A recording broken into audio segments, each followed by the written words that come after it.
باپ اور بیٹے اور روح القدس کے نام سے آمین۔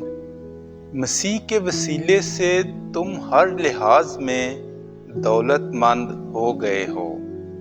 ہمارے لیے آج کی تلاوت مقدس پولس رسول کا کرنتھیوں کے نام پہلا خط، اس کا پہلا باب اور اس کی پہلی آیت سے 9ویں آیت تک۔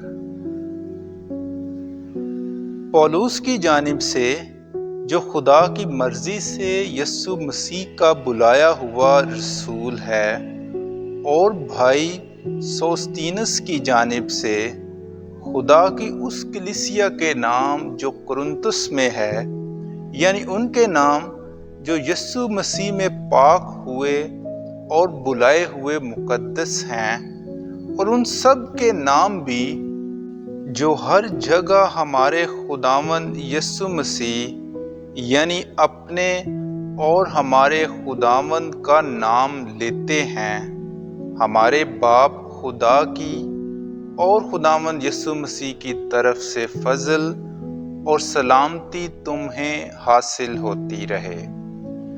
میں خدا کے اس فضل کی بابت جو مسیح یسوع میں تمہیں بخشا گیا ہے، تمہاری بابت ہمیشہ اپنے خدا کا شکر کرتا ہوں کہ تم اسی میں ہر کلام اور ہر علم کے لحاظ سے بہرحال دولت مند ہو گئے ہو، چنانچہ مسیح کی گواہی تم میں قائم ہوئی، یہاں تک کہ تم ہمارے خداوند یسوع مسیح کے ظاہر ہونے کی راہ تاکتے ہوئے کسی نعمت میں کم نہیں ہو۔